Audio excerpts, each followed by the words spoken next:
Double century হাঁকিয়ে প্রথমবার পশ্চিমবঙ্গে ক্ষমতায় এসেছে BJP.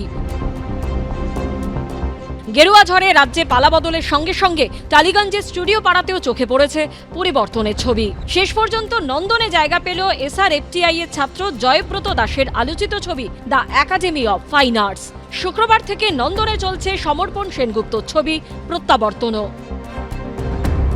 The academy of fine arts ছবিটি তৈরি হয় 2021 সালে, কিন্তু ফেডারেশনের নিয়মের বিরোধিতা করে ছবি নির্মাণ করার অভিযোগে আটকে যায় ছবির মুক্তি। দীর্ঘ টানাপোড়েনের পর ছবি মুক্তি পেলেও জায়গা পায়নি কোনো সরকারি হলে। সেই ছবিটি এবার দেখানো হলো নন্দনে। আমরা বরাবরই চেয়েছিলাম যে নন্দনে যাতে আমাদের ছবিটি দেখানো, এটা শুধু আমাদের নয়, যে কোনো ফিল্ম মেকারের স্বপ্ন যে নন্দনে যাতে তার ছবিটি বড় স্ক্রিনে দেখানো হয়। একটা জিনিসই নতুন সরকারের কাছে চাই, যে ভয় ছিল, যে প্রতি পদে যে বাধা ছিল, এবং যে দুর্বিষহভাবে আমরা 7 দিন কাটিয়েছিলাম ছবিটার মুক্তি পাওয়ানোর আগে, সেইভাবে মানে ট্রমাটাইজিং মোমেন্ট ভবিষ্যতের কোনো ফিল্ম মেকারের সাথে যেন না হয়। থেকেই প্রচণ্ডভাবে প্রত্যয়ী যে এইবার আবার আমাদের যে বাংলা সিনেমার যে স্বর্ণযুগ যেটা ছিল, যেটা নিয়ে আমরা গর্ববোধ করতাম এবং সারা পৃথিবী যেটা নিয়ে ভাবতো, কারণ একটা সময় আমাদের বাংলার যে ফিল্ম ফেস্টিভ্যাল সেটা কিন্তু শুধু মানে দেশের নয়, গোটা বিশ্বের নাম করা ছিল। আবার সেই সবগুলো হবে, আবার আমরা প্রচুর ভালো ভালো বাংলা ছবি বানাতে পারবো। The academy of fine arts ছবিতে অভিনয় করেছেন রুদ্রনীল ঘোষ, রাহুল বন্দ্যোপাধ্যায়, সৌরভ দাস, ঋষভ বসু, পায়েল সরকার, সুদীপ মুখোপাধ্যায় ও অন্যরা। শাসক দলের অন্যায় দেখে মুখ বন্ধ করে থাকবে বা অন্যায় দেখবার পরেও যারাই যে মানুষের দ্বারা আশীর্বাদ পেয়ে ব্যক্তিদের নাম হয়েছে বা পরিচিতি হয়েছে, তাদের নিজেদের পেট এবং প্রাণ বাঁচাবার জন্য তারা যদি এই মমতা বন্দ্যোপাধ্যায়ের নির্দেশে যেভাবে অরূপ স্বরূপ বিশ্বাসদের পাশে দাঁড়াতেন, তারাই যোগ্য হিসেবে বিবেচিত হতেন এবং কাজ পেতেন। যোগ্য তিনি কাজ করবেন।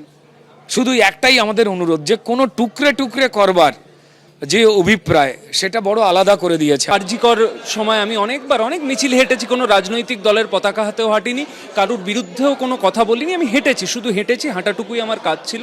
তার জন্য অনেক জায়গায় শুনতে হয়েছে, প্রডিউসাররা বা ডিরেক্টররা বলেছে তুই আরজি করে কেন যাচ্ছিস, এরপর তো তোকে কাস্ট করা হবে না, না তোকে কাস্ট করলে আমরা কি করে বিক্রি করব ছবি। তো এই ধরনের কথা যেন আমার ক্ষেত্রে নয়, আমার মতন আরও যারা নতুন অ্যাসপায়ারিং অভিনেতা বা অভিনেত্রী আছেন তাদের কাছে একটা সুযোগ দেওয়া হোক। প্রত্যাবর্তন ছবিতে অভিনয় করেছেন অঞ্জন দত্ত, রূপা গঙ্গোপাধ্যায়, শিলাজিৎ মজুমদার, অপরাজিতা আর্ধ সহ অনেকে। বাচ্চা মেয়ে মাত্র এসছে ইন্ডাস্ট্রিতে, একজন সিনিয়র অভিনেত্রীকে মানে চেয়ার ছেড়ে দিলেন না বসার জন্য, ঘরে ঢুকতে দিলেন না। How is it possible? মানে আমরা কোনদিন ভাবতে পেরেছি? আমাদের সমাজে ওতপ্রোতভাবে জড়িত, তা সবকিছুর মধ্যেই আছে, কিন্তু সে থেকে আমরা একটুখানি এখন রিলিফ পেয়েছি। এবার ছবিগুলোর বিষয় সম্বন্ধে লোককে জানাও। একাডেমি অফ ফাইন আর্টস এর মতো একটা ছবি হয়েছে, এরকম ট্রিটমেন্টে বাংলা ছবি আমি কোনোদিন দেখিনি। তৃণমূলের আমলে টালিগঞ্জের স্টুডিও পাড়ার অন্দরমহল থেকে বারবার উঠে এসেছে মারাত্মক সব অভিযোগ। ব্যান রাজনীতি, শিল্পী ও শিল্পের ওপর শাসকের শাসন থেকে বিশ্বাস ব্রাদার্সের একাধিপত্য। প্রাক্তন মন্ত্রী অরূপ বিশ্বাসের ভাই এবং ফেডারেশন অফ সিনে technicians and workers of eastern ইন্ডিয়ার সভাপতি স্বরূপ বিশ্বাসের ভূমিকা নিয়েও ক্ষুব্ধ স্টুডিও পাড়ার একাংশ।